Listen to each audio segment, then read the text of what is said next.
താൽക്കാലിക പുനരധിവാസത്തിനായി വാടക വീടുകൾ കണ്ടെത്താൻ മന്ത്രിസഭാ യോഗം തീരുമാനിച്ചു.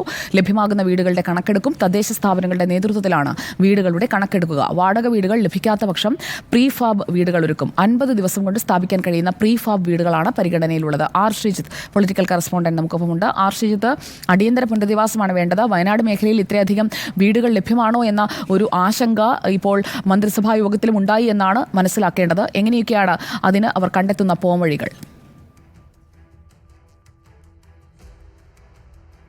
സുജയ, മന്ത്രിസഭായോഗം ഏതാണ്ട് അരമണിക്കൂറിൽ താഴെ മാത്രമാണ് നീണ്ടു നിന്നത്. മന്ത്രിസഭായോഗത്തിനേക്കാൾ കൂടുതൽ ചർച്ച നടന്നത് മന്ത്രിസഭാ ഉപസമിതിയിലാണ്. ഇതുമായി ബന്ധപ്പെട്ട് മന്ത്രിസഭാ ഉപസമിതി മന്ത്രിസഭയ്ക്ക് മുന്നിൽ വെച്ചിരിക്കുന്ന നിർദ്ദേശങ്ങൾ അത് തീരുമാനങ്ങളുടെ രൂപത്തിൽ നടപ്പിലാക്കാൻ പോവുകയാണ്. അതിൽ പ്രധാനപ്പെട്ടത് മൊത്തം 661 കുടുംബങ്ങളാണ് ചൂരൽമല മുണ്ടക്കൈ ദുരന്തത്തിൻ്റെ ഭാഗമായി വിവിധ ക്യാമ്പുകൾ കഴിയുന്നത്.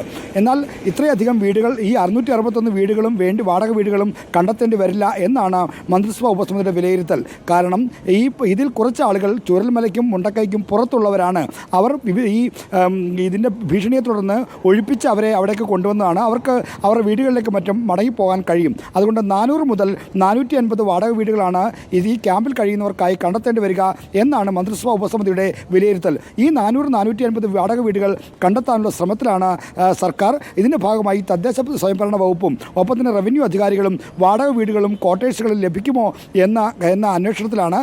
ഈ വാടക വീടുകളും ക്വാർട്ടേഴ്സുകളും ലഭിക്കുന്നതിനൊപ്പം ലൈസൻസ്, അതായത് തദ്ദേശ സ്ഥാപനങ്ങളുടെ ലൈസൻസ് വിവിധ കാരണങ്ങളാൽ ലഭിക്കാതെ കിടക്കുന്ന കെട്ടിടങ്ങളടക്കം വീടുകളടക്കം ഇതിനായി ഈ ക്യാമ്പിലുള്ളവരെ താമസിപ്പിക്കാനായി ഉപയോഗപ്പെടുത്താനുള്ള തീരുമാനമുണ്ട്. അങ്ങനെ ലഭിക്കുന്ന ഇത് 400-450 തികഞ്ഞില്ലെങ്കിൽ ബാക്കിയുള്ള വീടുകൾ പ്രീഫാബ് ടെക്നോളജി ഉപയോഗിച്ച്, അതായത് ഒരിടത്ത് വെച്ച് തയ്യാറാക്കുന്ന വീടുകൾ കൊണ്ടുവന്ന് സെറ്റ് ചെയ്യാൻ കഴിയുന്ന തരത്തിലുള്ള വീടുകളാക്കി വീടുകൾ ക്രമീകരിക്കുന്ന കാര്യം ആലോചിക്കുന്നുണ്ട്. 50 ദിവസം കൊണ്ട് പൂർണ്ണമായും സജ്ജമാക്കാൻ ക്രമീകരിക്കാൻ കഴിയുന്ന പ്രീഫാബ് ടെക്നോളജിയുള്ള വീടുകളുടെ കാര്യം സർക്കാരിൻ്റെ പരിഗണനയിലുണ്ട്. അത്തരം ആളുകളുമായി സർക്കാർ ഉദ്യോഗസ്ഥരും ചർച്ച നടത്തുന്നുമുണ്ട്. എന്തായാലും പ്രീഫാബ് ടെക്നോളജി ഉപയോഗിച്ച് ബാക്കി വീടുകൾ കൂടി ക്രമീകരിക്കും. അങ്ങനെ 400-450 വീടുകൾ ക്രമീകരിക്കാനുള്ള നീക്കവുമായി മുന്നോട്ട് പോകാനാണ് മന്ത്രിസഭാ ഉപസമിതിയുടെ തീരുമാനം.